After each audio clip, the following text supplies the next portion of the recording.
اعوذ باللہ من الشیطان الرجیم بسم اللہ الرحمن الرحیم ان اللہ وملائکتہ یصلون علی النبی یا ایہا الذین آمنوا صلوا علیہ وسلموا تسلیما اللہم صلی علی سیدنا و نبینا و شفیعنا و مولانا محمد وعلی آل محمد وبارک وسلم۔ محترم خواتین و حضرات، السلام علیکم۔ پیام صبح کے ساتھ ایک بار پھر حاضر میں ہوں آپ کا میزبان انیق احمد، جو روزانہ آپ کی خدمت میں حاضر ہوتے ہیں۔ اپنے ملک کے جید علماء کے ساتھ قرآن کریم کی آیات پر گفتگو ہوتی ہے اور سیکھتے ہیں کہ قرآن کریم کی یہ آیات ہم سے کیا مخاطبت کر رہی ہیں، شان نزول سے لے کر لمحہ موجود تک۔ خواتین و حضرات، ہم اکثر ایک بات عرض کرتے ہیں کہ تا قیامت ذہن انسانی کی امامت قرآن کریم کرتا رہے گا۔ آج قرآن کریم ہم سے کیا تقاضا کر رہا ہے اور ہم قرآن کریم کو کتنا اپنے اندر اتار رہے ہیں۔ خواتین و حضرات، اللہ تعالی ہمیں باوقار انداز میں جینا سکھاتا ہے۔ قرآن کریم کی ان آیات پر گفتگو فرما رہے ہیں ہمارے ملک کے ممتاز علماء کہ جن میں اللہ تعالیٰ نے اس میں جلالہ یعنی اللہ کا لفظ موجود ہے، ان آیات کو ہم نے یکجا کیا اور ایک ایک آیت پر بات کروا رہے ہیں۔ آج کی آیات سورہ انفال 63 اور 64 مخاطبت ہو رہی ہے سرکار دو عالم صلی اللہ علیہ وآلہ وسلم سے کہ مومنوں کے دل ایک دوسرے کے ساتھ ہم نے جوڑ دیے۔ اللہ اکبر۔ آپ اے محمد صلی اللہ علیہ وآلہ وسلم پوری روئے زمین کی دولت خرچ کر دیتے، تب بھی آپ ان کے دل نہیں جوڑ سکتے تھے۔ خواتین و حضرات، اللہ فرما رہا ہے کہ وہ اللہ ہی ہے جس نے ان کے دل جوڑ دیے ہیں۔ اللہ زبردست ہے، عزیز ہے، حکیم ہے۔ اللہ اکبر۔ اور آپ کے لیے اور آپ کے جو متبعین ہیں ان کے لیے بس اللہ کافی ہے۔ خواتین و حضرات، یہ 2-3 موضوعات نکل کر سامنے آئیں گے، لیکن یہ بہت بڑے موضوعات ہیں۔ وَاذْكُرُوا نِعْمَتَ اللَّهِ عَلَيْكُمْ إِذْ كُنْتُمْ أَعْدَاءً فَأَلَّفَ بَيْنَ قُلُوبِكُمْ فَأَصْبَحْتُمْ بِنِعْمَتِهِ إِخْوَانًا۔ اللہ تعالیٰ فرما رہا ہے قرآن کریم میں، کیا حالات تھے، کیا دشمنیاں تھیں ان کی، ذرا سی بات پہ قتل صدیوں تک چلتے تھے، انتقام، ڈاکے، بدکاریاں۔ ایسے ماحول میں بھائی بھائی بنا دیا گیا۔ یہ دین کا نظام اخوت کیا ہے، تصور اخوت کیا ہے، یہ ہمارے معزز علماء ہمیں بتائیں گے۔ خواتین و حضرات، وہ ٹو ڈوز کی بات ہم ہر پروگرام میں کرتے ہیں کہ تقاضا کیا ہے۔ آج یہ قرآن کریم کی یہ آیات ہم سے کیا کہہ رہی ہیں۔ ہم بڑھ چکے ہیں یا بڑھتے جا رہے ہیں، علاقائی مسائل، علاقائی رنجشیں، لسانی، مسلکی وغیرہ وغیرہ مفادات کے مسائل بہت سارے ہیں۔ یہ امت روایات میں کھو گئی، حقیقت خرافات میں کھو گئی۔ اللہ اکبر۔ خواتین و حضرات، تشریف فرما ہے محترم مفتی محمد نجیب صاحب، جن سے ہم سیکھیں گے۔ مفتی محمد نجیب صاحب سے کون واقف نہیں، ہمارے ملک کا ممتاز نام، پاکستان میں پڑھا، پاکستان کے باہر پڑھا، ایک دنیا کو آپ نے بہت قریب سے دیکھا۔ آج کے جدید مسائل کا حل قرآن و سنت کی روشنی میں آپ عطا فرماتے ہیں۔ تشریف فرما ہے محترم مفتی محمد زبیر صاحب۔ خواتین و حضرات، تعارف میں الفاظ ضائع ہوں گے اگر میں کچھ عرض کروں گا۔ ممتاز نام، محبوب اور مقبول نام ہمارے ملک کا مفتی محمد زبیر۔ تشریف فرما ہے قاری قرآن قاری محمد حسیب صاحب، ایک اور جانا مانا نام ہمارے ملک کا۔ قاری صاحب سے گزارش کروں گا کہ سورہ انفال کی آیات 63 اور 64 کی تلاوت سے آج کے پروگرام کا آغاز فرمائیے۔ اعوذ باللہ من الشیطان الرجیم،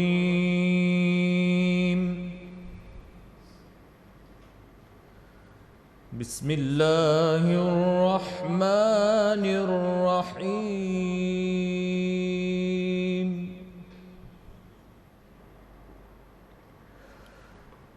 وَأَلَّفَ بَيْنَ قُلُوبِهِمْ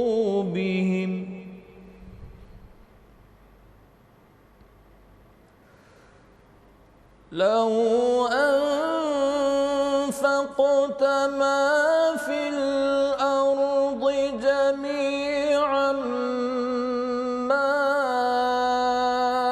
ألفت بين قلوبهم ولكن الله ألف بينهم.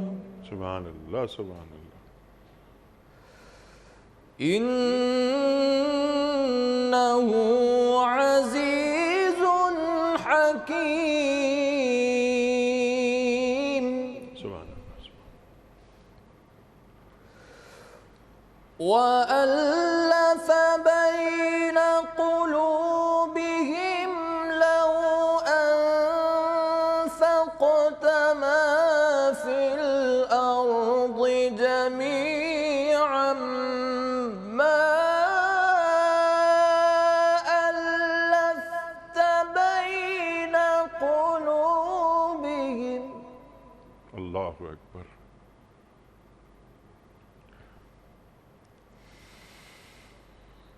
لو أنفقت ما في الأرض جميعا ما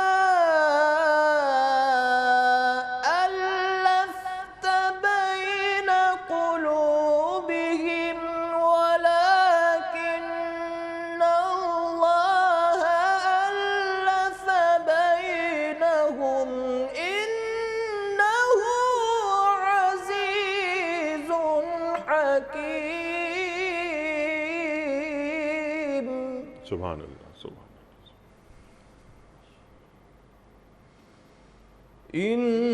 إنه عزيز حكيم. سبحان اللہ سبحان. يا أيها النبي. اللہ اکبر اللہ اکبر. يا أيها النبي حسبك الله ومن اتبعك من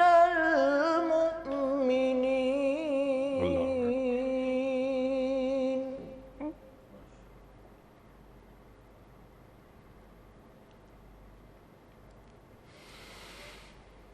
ولكن الله ألف بينهم.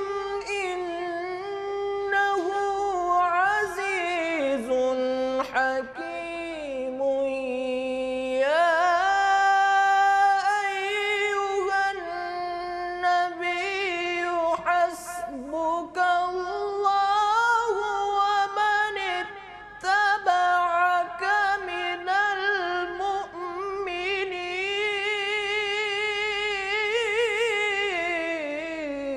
المؤمنين. يا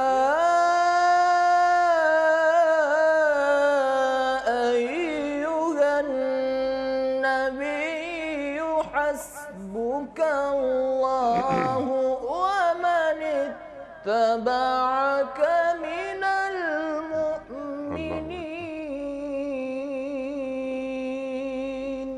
اللہ. صدق الله العظيم.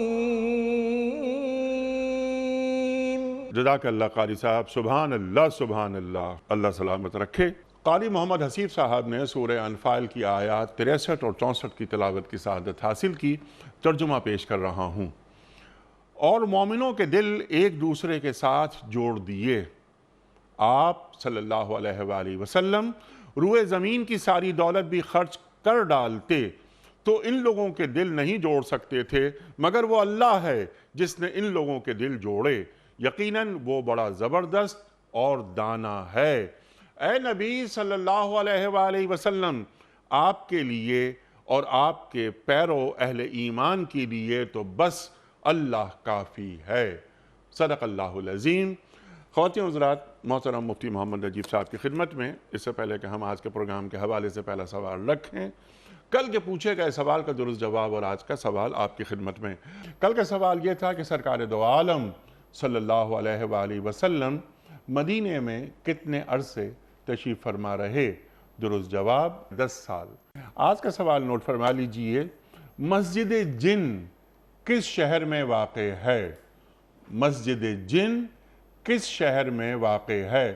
مکہ مکرمہ میں یا مدینہ منورہ میں یا طائف میں؟ جو درست جواب آپ سمجھتے ہوں روانہ فرمائیے۔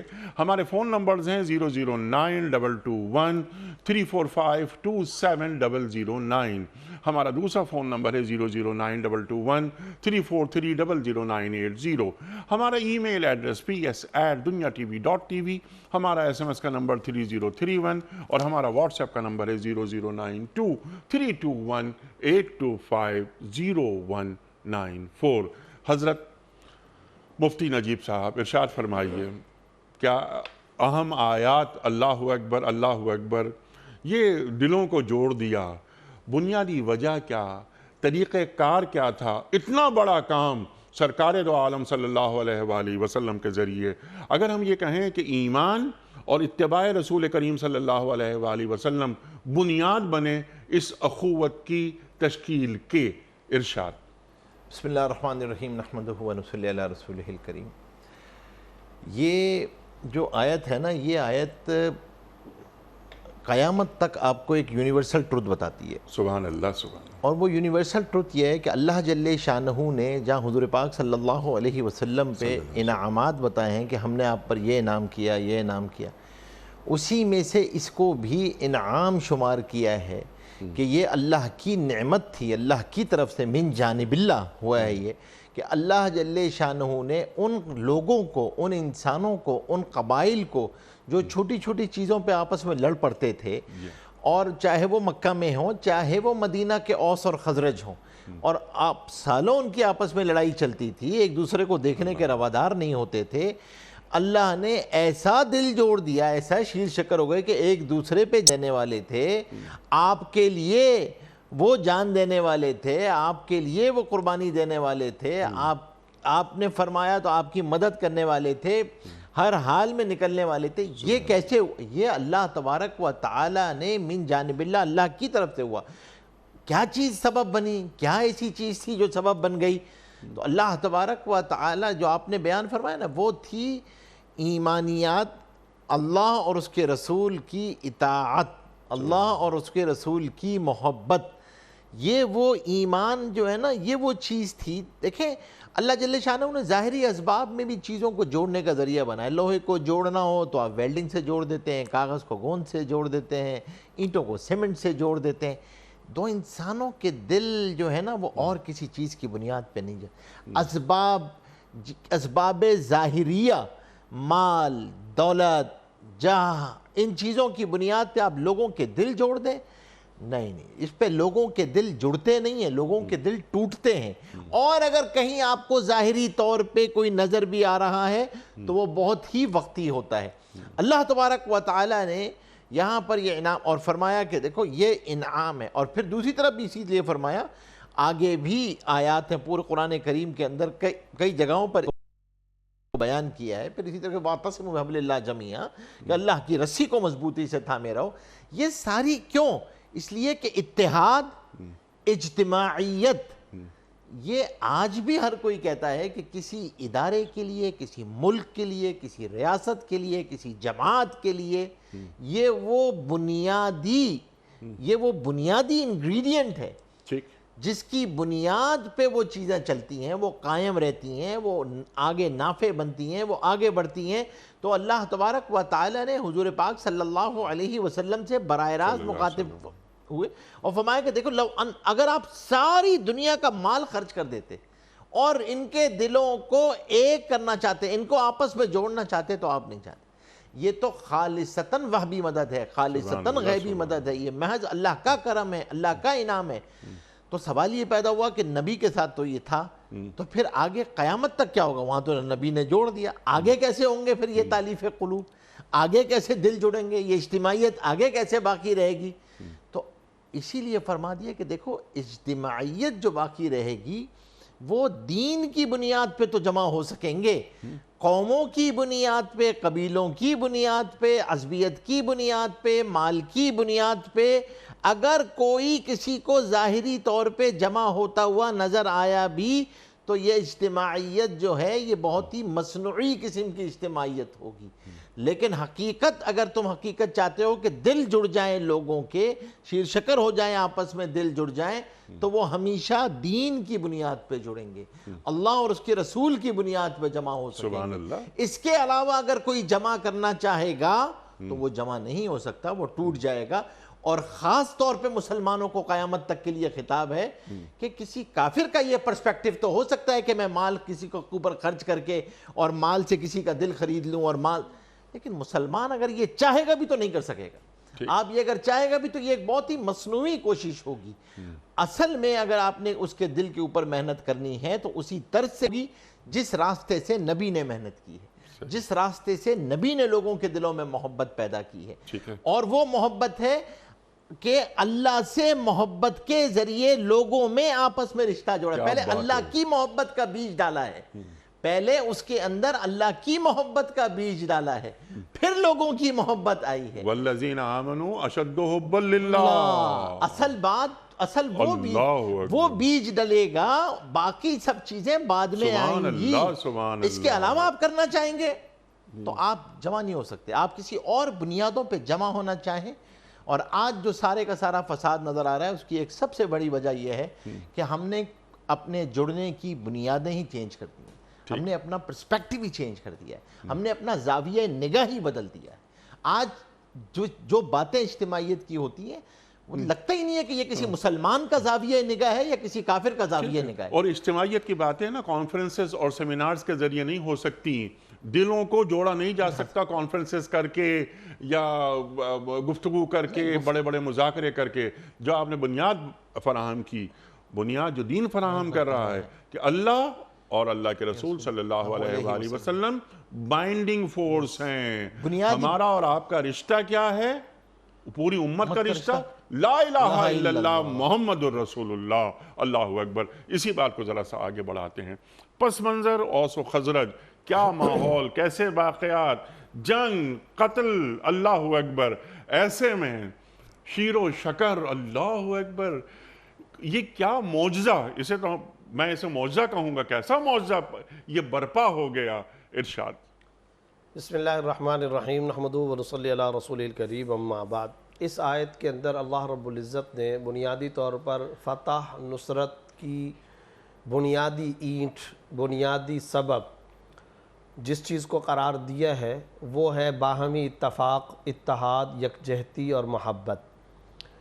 بجائے اتفاق اور اتحاد کے جب کسی بھی قوم، طبقے، معاشرے، سماج کے اندر انتشار، خود رائی، خود فکری، اپنی رائے کو پسند کرنا، اس کو امبوز کرنا، اپنی رائے کو ترجیح دینا، یہ جراثیم، یہ زہریلے تاثرات پیدا ہو جاتے ہیں، تو اس جماعت، اس آرگنائزیشن، اس قوم اور اس طبقے سے جو اصل پاور اور طاقت کی چیز ہوتی ہے، یعنی دوسرے لفظوں میں خدائی توفیق سلب کر لی جاتی ہے۔ اللہ کی توفیق آتی کب ہے؟ جب باہمی طور پر یہ انسان آپس کے اندر متفق اور متحد ہوں۔ سبحان اللہ۔ اتحاد، یکجہتی، آپس میں اتفاق، کنسنسس، یہ وہ بنیادی چیز ہے کہ جس کی بنیاد پر اس مسلم جماعت کے اندر ایک طاقت پیدا ہو جاتی ہے، ایک ایسی روحانی اسپرٹ آ جاتی ہے، ایک ایسی پختہ طاقت آ جاتی ہے کہ یہ ٹکرا جائے، یہ فولاد بن جاتی ہے، یہ ایک سیسہ پلائی ہوئی دیوار بن جاتی ہے۔ اس کو قرآن کریم کے الفاظ کے مطابق بنیان مرصوص کہہ دیا جاتا ہے۔ یہ ایک ایسی زبردست فولادی پاور اور طاقت کے اندر یہ تبدیل ہو جاتی ہے، جو اس سے ٹکرائے وہ پاش پاش ہو جاتی ہے۔ لیکن اس ایمانی دیوار کو کوئی بھی جماعت، کوئی بھی کفریہ یا باطل طاقت ہلا نہیں سکتی۔ ٹھیک ہے، تو یہ ایمانی دیوار تعمیر کیسے ہوتی ہے؟ اصل اس کے بارے میں جب اللہ رب العزت نے یہ جو آیت بیان فرمائی تو پہلا نقطہ تو یہ بیان فرمایا کہ کامیابی کے لیے اتفاق، کامیابی کے لیے اتفاق اور اتحاد۔ اچھا، اب یہ اتفاق اور اتحاد کے دو مظاہر ہمارے سامنے آتے ہیں. ایک ہے اتفاق اور اتحاد ظاہری طور پر نظر آنا. اس ظاہری طور پر جو اتفاق اور اتحاد ہمیں نظر آتا ہے، اس پر اللہ کی مدد موقوف نہیں ہے، اس پر اللہ کی مدد نہیں آتی ہے. اللہ کی مدد آتی ہے جب وہ اتفاق ظاہر کے ساتھ ساتھ باطن کے اندر بھی ہو، دل جڑے ہوئے ہوں. یہاں بار بار اللہ رب العزت لفظ استعمال کر رہے ہیں وَلَكِنَّ اللَّهَ أَلَّفَ بَيْنَ قُلُوبِهِمْ. تعلیف کس کو کہتے ہیں؟ جیسے ہم کہتے ہیں نا تصنیف و تعلیف. تعلیف کا مطلب ہوتا ہے جمع کر دینا، اکٹھا کر دینا. دل بھی جمع ہو جائیں، مجتمع ہو جائیں، دماغ بھی مجتمع ہو جائیں، ان کے اندر اتفاق ہو جائے، ایسی یکجہتی پیدا ہو جائے کہ یہ دوسروں کے لیے مضمون واحد بن جائیں، یہ دوسروں کے لیے صف واحد بن جائیں. اب آپ غور کیجئے، جب اللہ رب العزت اس آیت کے اندر ایک طرف تو نصرت اور کامیابی کا سبب بیان کر رہے ہیں کہ وہ اتفاق اور اتحاد، دوسری طرف جب یہ بات بیان فرما رہے ہیں اللہ رب العزت کہ اے محمد صلی اللہ علیہ وسلم آپ ظاہری طور پر جتنے بھی اسباب اختیار کر لیں. اور دیکھیں انیق صاحب، ظاہری اسباب میں سب سے بڑا سبب تو یہ ہو سکتا ہے کہ انسان پیسہ خرچ کر لے. ظاہری طور پر کہا جاتا ہے نا بھی پیسہ ہوگا تو ہم سب کچھ کر سکتے. ظاہری طور پر سب سے بڑا سبب یہ کہ آپ دولت اور مال بہا دیں. لیکن اللہ رب العزت نے اسی سب سے بڑے سبب کو بیان کر لیا کہ لو انفقت ما فی الارض جميعا مما الفت بین قلوبہم، اگر آپ ساری کی ساری زمین کی دولت بھی جمع کر لیں، ان کے دلوں کو آپ نہیں جوڑ سکتے تھے. آج کسی فوجی ڈکٹیٹر کی وجہ سے مصنوعی طور پر اتحاد اور اتفاق نظر آ سکتا ہے. آپ کو آج کسی قانون کے بحاف پر اتفاق اور اتحاد نظر آ سکتا ہے. آپ کو کسی فوجی طاقت کی بنیاد پر اتفاق و اتحاد نظر آ سکتا ہے. لیکن اللہ کی مدد زمین پر اترے یہ اسی وقت ہو سکتا ہے جب دلوں میں اتفاق ہو. اور یہ دلوں میں اتفاق کب ہوگا؟ یہ ہوگا تقوی کے ساتھ، یہ ہوگا ایمان خالص کے ساتھ، یہ ہوگا اللہ کی خشیت کے ساتھ. چنانچہ اب ہم دیکھتے ہیں کہ جیسے آپ نے کہا یہ جو سوال ہے کہ یہ اتفاق پیدا کیسے ہوگا، یہ اتفاق پیدا کرنے کا طریقہ کیا ہے، تو جو حضور نے کر کے دکھا دیا، جو حضور اقدس صلی اللہ علیہ وسلم نے کر کے دکھایا، اس کا پورا طریقہ کار خود اللہ رب العزت نے بیان فرمایا. سورہ آل عمران آیت نمبر 103، وَاعْتَصِمُوا بِحَبْلِ اللَّهِ جَمِيعًا وَلَا تَفَرَّقُوا. اب آپ دیکھیے، اللہ کی رسی کو مضبوطی سے پکڑو اور تفرقہ نہ کرو. واضح طور پہ پتہ چل رہا ہے تفرقہ پیدا نہ کرو، تمہارے اندر انتشار اور افتراق نہ ہو. یہ کب ہوگا؟ جب حبل اللہ کو جمعی طور پر پکڑو گے. حبل اللہ سے مراد کیا ہے؟ قرآن. حبل اللہ سے مراد کیا ہے؟ شریعت اسلامیہ. تو قرآن اور شریعت اسلامیہ بائنڈنگ فورس ہے، اس کو پکڑو گے انتشار سے بچو گے. اسی طرح سورہ مریم آیت نمبر 96، ان الذین آمنوا وعملوا الصالحات سیجعل لهم الرحمن ودا. بے شک وہ لوگ جو ایمان لائے اور عمل صالح کیا تو رحمان ان قریب ان کے دلوں میں محبت پیدا کرے گا. اچھا، اب یہ جو محبت پیدا ہو رہی ہے انیق صاحب کیسے؟ قرآن کو پکڑنے سے. محبت پیدا ہو رہی ہے عمل صالح سے. یہ اللہ رب العزت نے دو آیتوں میں بیان کر دیا. سورہ زخرف آیت نمبر 67، الاخلاء یومئذ بعضهم بعض لبعض عدو الا المتقین. ظاہری طور پر جو دوست آپ کو نظر آتے ہیں کبھی بھی ان کی دوستی پائیدار نہیں ہو سکتی، مضبوط نہیں ہو سکتی، دائمی نہیں ہو سکتی، ہمیشگی اختیار نہیں کر سکتی. صرف ایک نقطے پر یہ سارے کے سارے اکٹھے ہو سکتے ہیں، الا المتقین، تقوی، خوف خدا، خشیت خداوندی. اب اس سے دو باتیں پتہ چل گئی ان تمام آیات سے جو ہمیں چھن کر مفہوم سامنے آتا ہے. کامیابی آج کا عالم اسلام چاہتا ہے. آج کی امت مسلمہ اگر کامیابی، فتح، کامرانی، نصرت چاہتی ہے، اور سادہ اور آسان لفظوں میں ہمارے زوال کو ختم کر کے عہد رفتہ کی بحالی درکار ہے. عظمت رفتہ اگر آپ کو دوبارہ ریسٹور چاہیے، آپ کو شوکت رفتہ چاہیے، تو اس کا پہلا طریقہ یہ ہے کہ آپ اتحاد پیدا کریں، صفوں میں اتحاد. اب اگلا سوال پیدا ہوگا، یہ اتحاد کیسے پیدا ہوگا؟ تقوی، عمل صالح، خشیت خداوندی. قرآن بائنڈنگ فورس ہے.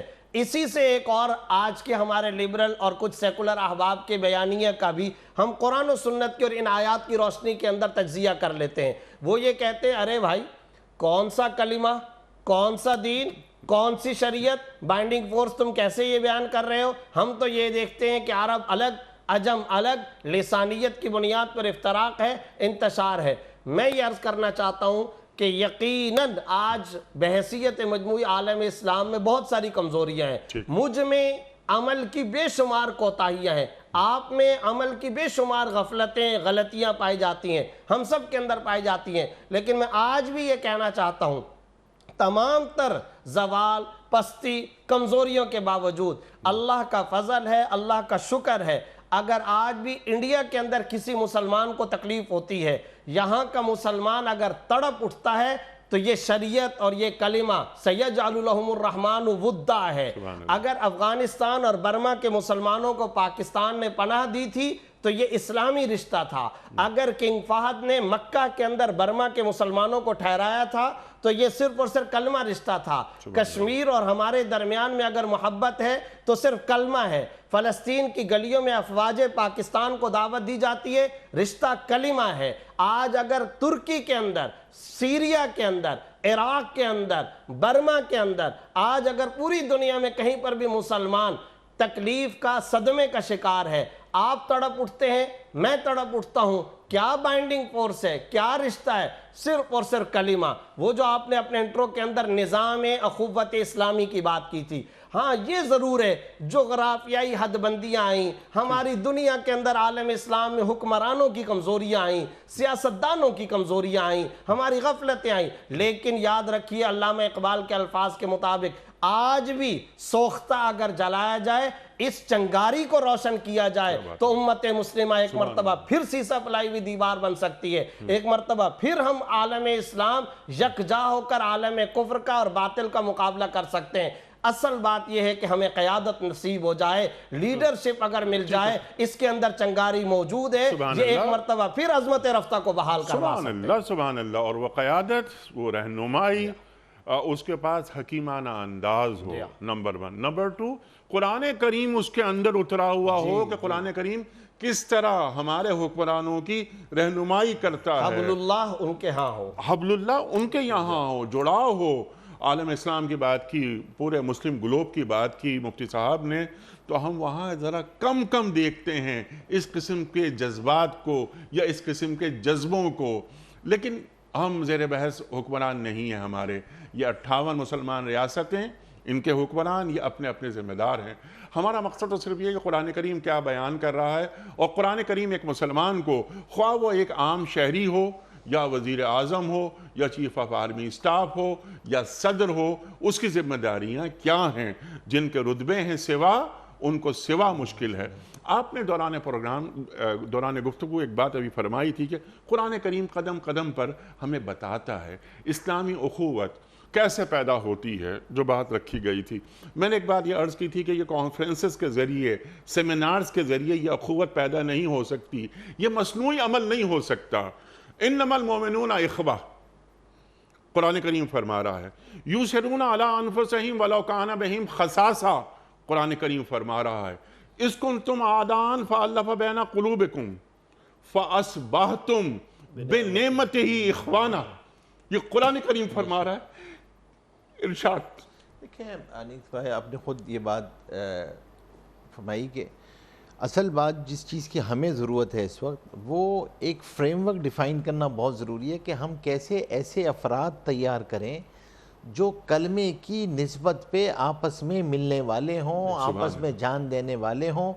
یہ فریم ورک آپ کو اسکول لیول سے تیار کرنا ہے، بالکل اپنے گھر سے تیار کرنا ہے، اور اس فریم ورک کے چند بنیادی اجزاء ترکیبی ہیں۔ اس کی اجزاء، اس کا مطلب ہم یہ نہیں کہہ رہے ہیں میں مفتی صاحب کہ آپ رائے کا اختلاف ہوگا، اختلاف رائے خوبصورتی ہے، اپنی رائے کا اختلاف ہوگا۔ آپ اصل مسئلہ کہاں سے آتا ہے؟ مسئلہ یہ ہے قبرستان واحد جگہ ہے جہاں اختلاف نہیں ہو سکتا۔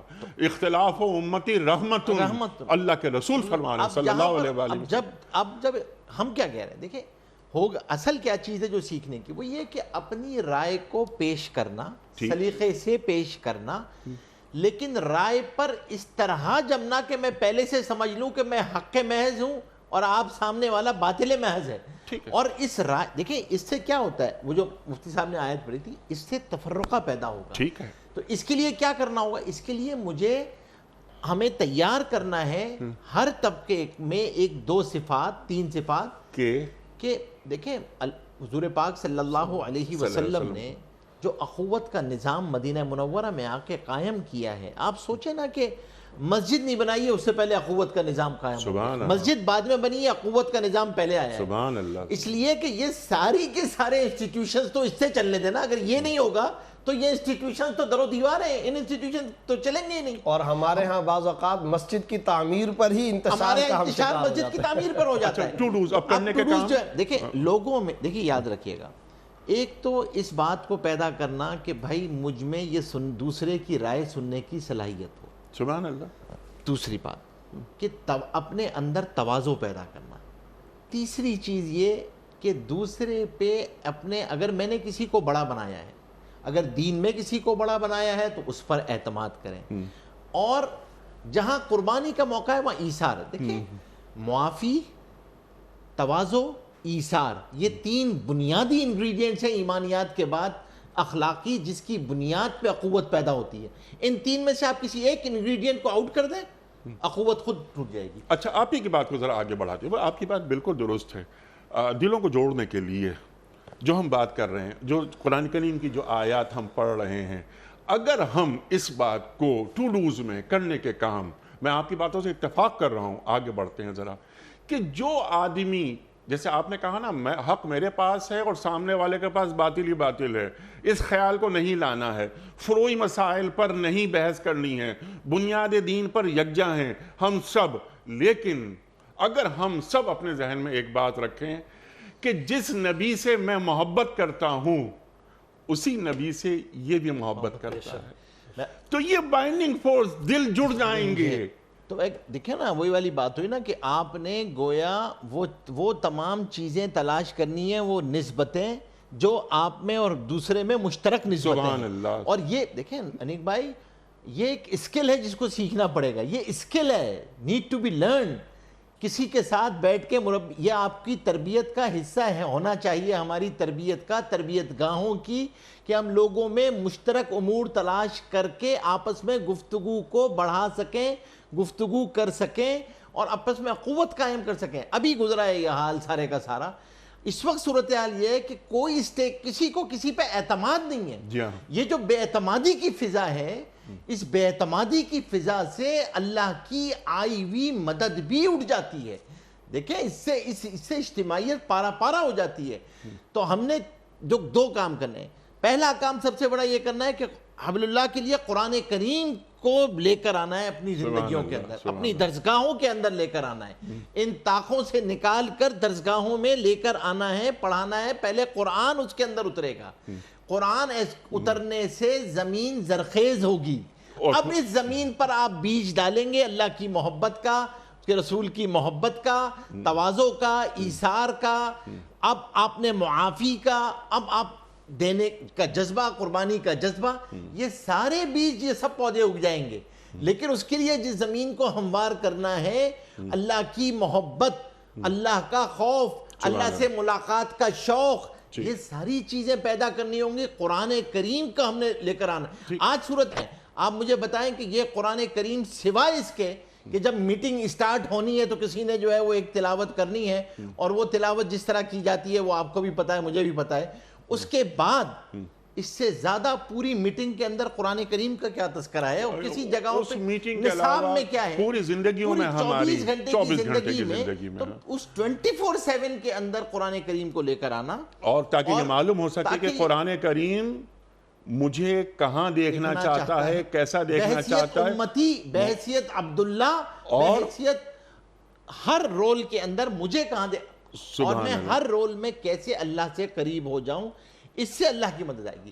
تو جب ہم، اور ایک چند چیزوں سے بچنا ہوگا جو مفتی صاحب نے اس وقت بھی فرمائی تھی کہ دیکھیں یاد رکھیے گا، اس کے اندر قومیت، عصبیت، وطنیت، یہ تمام وہ انگریڈینٹ ہوں گے جو اخوت کو جڑ اکھاڑ کے پھینک، یہ بت ہیں، یہ وہ بت۔ دیکھیں اگر آپ دونوں کو ساتھ چلائیں گے نا تو انیک بھائی، میتھمیٹکس کا اصول ہے کہ نتیجہ ارذل کے تابع ہوتا ہے، minus into plus is equal to minus.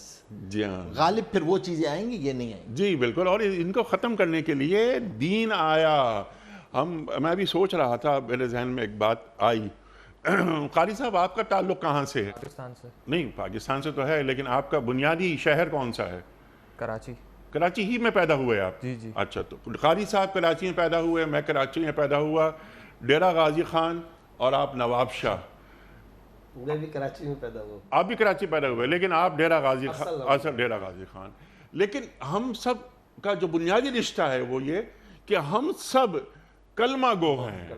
ہمارے درمیان جو بائنڈنگ فورس ہے وہ کلمہ طیبہ ہے. تو یہی خیال ہمیں قریب لاتا ہے پوری امت. کیوں یہ؟ اور اگر ہم بات کریں سنی، شیعہ، دیوبندی، بریلوی، اہل حدیث، علاقائی مسائل، عرب، عجم، اللہ اکبر، یہ کیسے مسائل ہیں؟ سرکار دو عالم صلی اللہ علیہ وآلہ وسلم ان بتوں کے خاتمے کے لیے تشریف لائے. اللہ اکبر. اچھا، اگلی آیت. جی ہاں، میں ایک بات عرض کرنا چاہ رہا ہوں. جی. جیسا کہ مفتی نجیب صاحب نے فرمایا کہ ہمیں چند چیزوں سے بچنا ہوگا، جس میں انہوں نے فرمایا کہ قومی تعصب سے، اسی طریقے سے ہمیں لسانی تعصب سے، رنگت کے تعصب سے، ان تمام تعصبات سے بالا تر ہونا چاہیے. تو میں ایک اور اضافہ کرتا ہوں کہ مذہبی تعصب سے بھی ہم کو بچنا چاہیے. اچھی بات ہے. اور مذہبی تعصب سے بچنے کی طرف جیسا کہ آپ نے بھی اشارہ کیا، ارے بھائی یہ جو ہم اختلاف لے کر کے بیٹھ گئے فروعی مسائل کے اندر، جزوی مسائل کے اندر، میرا آپ سے سوال ہے کیا یہ جزوی مسائل فقہیہ کا اختلاف حضرات صحابہ کرام، اور اوپر آ جائیے بدری صحابہ کرام، اوپر آ جائیے عشرہ مبشرہ، اوپر آ جائیے خلفائے راشدین میں نہیں تھا؟ یقیناً تھا. بے شمار فقہی جزوی مسائل میں اختلاف تھا. حج کے بے شمار مسائل، حضرت عبداللہ ابن عمر رضی اللہ عنہ کی رائے ایک اور ہے، ام المومنین عائشہ صدیقہ رضی اللہ عنہ کی ایک اور رائے، حضرت ابو بکر صدیق رضی اللہ تعالیٰ عنہ کی عبادت کے کسی مسئلے میں ایک اور رائے ہے، سیدنا فاروق اعظم کی کوئی اور رائے ہے. بے شمار مسائل میں اختلاف تھا، لیکن اس میں رویہ کیا تھا؟ وہ تھا رائے کا اختلاف. آپ رائے کا اختلاف، یہ تو رحمت ہے، حسن کا تقاضا، یہ تو معاشرے کا خوبصورت گلدستہ تعمیر ہو جاتا ہے اس سے. لیکن جو بنیادی اور اصولی طور پر محبت کا معاملہ، وہ جس کو خود قرآن جا بجا بیان کرتا ہے، محمد الرسول اللہ والذین معہ اشداء علی الکفار رحماء بینہم والذین آمنوا اشد حبا للہ. حضرت امیر معاویہ رضی اللہ تعالیٰ عنہ کے بارے میں بخاری کے اندر روایت کیا ہے؟ ابن عباس رضی اللہ عنہما کو کسی نے شکایت لگائی، یہ جو حضرت معاویہ رضی اللہ تعالیٰ عنہ یہ وتر کی ایک رکعت پڑھتے ہیں. بخاری میں روایت، آگے سے حضرت ابن عباس رضی اللہ عنہما نے فرمایا دعہ فإنہ فقیہ. ارے بھائی تم یہ کیا بات کرتے ہو؟ چھوڑ دو ان کو، وہ تو مفتی ہیں، وہ تو فقیہ ہیں. لقب دے دیا، پیار والا لقب دے دیا. حضرت علی رضی اللہ تعالیٰ عنہ، حضرت فاروق اعظم، حضرت عثمان غنی، طلحہ، زبیر، عبداللہ ابن مسعود رضی اللہ عنہما، ان سب حضرات کی بے شمار فقہی مسائل کے اندر فروعی اختلافات موجود ہیں. صبح شام ہم درسگاہوں میں پڑھاتے ہیں. جی ہم صبح شام کتابوں میں پڑھاتے ہیں، تمام کے تمام اسکول آف تھاٹ اور مدارس والے یہ پڑھاتے ہیں. لیکن مجال ہے کہ ان کے درمیان میں دل کا کوئی بغض ہو، کینہ ہو، نفرت ہو؟ ہرگز نہیں. محبت قرآن جا بجا بیان کر رہا ہے. تو ایک تو مذہبی تعصب سے ہمیں پاک ہونا چاہیے. دوسرا انیق صاحب، اتحاد امت پیدا کرنے کے لیے جو موجودہ دور میں سب سے بڑی قربانی آج اللہ کو ہم سب سے مطلوب ہے، وہ کیا ہے؟ رائے کی قربانی. یہ وہ بات ہے جس کو آپ صلی اللہ علیہ وسلم نے حدیث کے اندر فرمایا تھا، قیامت کی نشانیوں میں سے ایک نشانی یہ اعجاب کل ذی رائے رأیہ، کہ آخری دور میں ایسا ہوگا ہر شخص اپنی رائے کے اوپر اصرار کرے گا، اس کو اپنی رائے اتنی پسند ہوگی.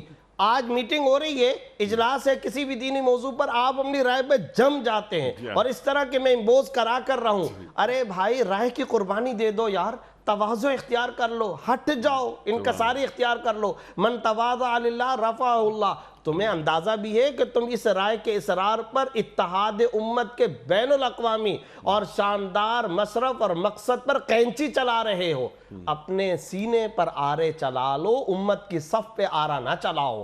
اپنے دل پہ چھریاں پھیر دو، امت کے اتحاد پر آرا نہ چلاؤ. سیدنا عثمان غنی رضی اللہ تعالیٰ عنہ کا محاصرہ ہے، باغی مصر سے آئے ہوئے محاصرے کی حالت کے اندر حضرت عثمان غنی سے جا کر کے پوچھا جا رہا ہے، امیر المومنین اب تو وہ مصلی مسجد نبی پر بھی قابض ہو گئے، تو کیا ہم ان کے پیچھے نماز پڑھ لیں یا نہ پڑھ لیں؟ کیا جواب دیا حضرت عثمان غنی رضی اللہ عنہ؟ فرمایا نہیں، ان کے پیچھے نماز پڑھ لو، شذوذ نہ ہو، میں کوشش کر رہا ہوں امت میں افتراق نہ ہو، انتشار نہ ہو، تو اس امت کو یکجا کرنے والے امت کے مسیحا ہیں، اس امت کو متحد کرنے والے امت کے محسن ہیں، اس امت کو متحد اور متفق دیکھنے والے، یہی اتفاق اور اتحاد گنبد خضرا کو مطلوب ہے۔ آپ صلی اللہ علیہ وسلم کو کسی چیز سے اتنا زیادہ نفرت اور غصہ غضب کا اظہار کرتے ہوئے نہیں دیکھا جتنا امت میں شذوذ، امت میں انتشار کے اوپر غصہ کرتے ہوئے دیکھا۔ اس نقطے پر ہمیں آنا چاہیے، اور آج کے پروگرام کا جو میں خلاصہ بیان کرنا چاہتا ہوں وہ یہ، رائے کی قربانی پر آج کا ہر مسلمان آ جائے اور اس بڑے مقصد کو حاصل کرنے کے لیے اپنی رائے کو نیچا کرنا پڑے، اس کو برداشت کر لیا جائے۔ یہ ہے آج کے پروگرام کا حاصل اور خلاصہ۔ سبحان اللہ۔ لیکن دوسری آیت تو رہی گئی ہماری، اس پر ذرا اختصار سے، کیونکہ وقت مکمل ہو رہا ہے۔ لاسٹ 2 منٹس، اے نبی صلی اللہ علیہ وآلہ وسلم، آپ کے لیے اللہ کافی ہے، اور جنہوں نے آپ کی اتباع کی اہل ایمان میں سے، اس آیت میں اللہ جل شانہ نے حضور پاک صلی اللہ علیہ وسلم کو یہ تسلی دی ہے کہ آپ کے لیے اللہ تبارک و تعالی نے ایک غیبی امداد کا بندوبست رکھا ہے، جو اللہ تبارک و تعالی اپنے اعتبار سے غیبی امداد، کبھی وہ فرشتوں کے ذریعے غیبی امداد ہو رہی ہوگی، کبھی اللہ تبارک و تعالی خود کوئی ایسی تدابیر کوئی آئیں گی، کبھی کوئی موسمی حالات ایسے آئیں گے، کبھی کوئی طوفان، کوئی ایسی چیز جو آپ کی مدد ہوتی رہے گی، محاذ پر ہوں آپ یا گھر پر ہوں، آپ کی مدد ہوگی۔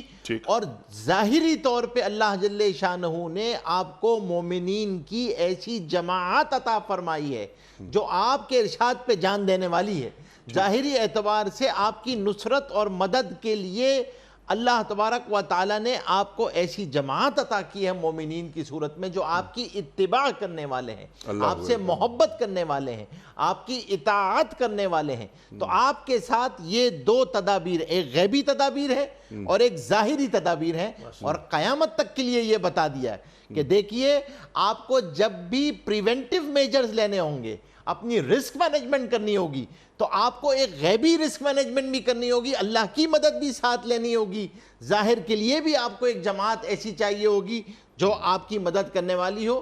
تو ظاہری اسباب اور غیبی اسباب، مسلمان کا پرسپیکٹیو یہ ہوتا ہے کہ وہ دونوں کو ایک ساتھ لے کے چلتا ہے، بیلنسنگ رول میں لے کے چلتا ہے، نہ یہ چھوڑتا ہے کہ اس کی وجہ سے، اس توکل کی وجہ سے ظاہر کو چھوڑ دے، نہ یہ ہوتا ہے کہ صرف ظاہر پہ ساری بحث کر کے اور اللہ سے تعلق ہی کو چھوڑ دے۔ فرمایا نہیں، حسبک اللہ، اللہ جل شانہ آپ کے لیے کافی ہیں۔ اللہ تبارک و تعالی اس نظام کو چلائیں گے دنیا میں۔ اللہ جل شانہ نے، یہ اللہ کا انعام ہے، کیونکہ پہلے اللہ کا انعام آ رہا ہے، اللہ نے ان کو دلوں میں محبتیں کر کے، شکر و شکر کر کے، اور اب کیا ہوا ہے کہ اللہ نے ایک ایسی جماعت آپ کے سامنے پیش کر دی ہے کہ وہ آپ کے اوپر جام دینے والے ہیں۔ مفتی صاحب نے فرمایا رحمہ بینہم، آپس میں بھی ایک دوسرے سے محبت کرنے والے ہیں۔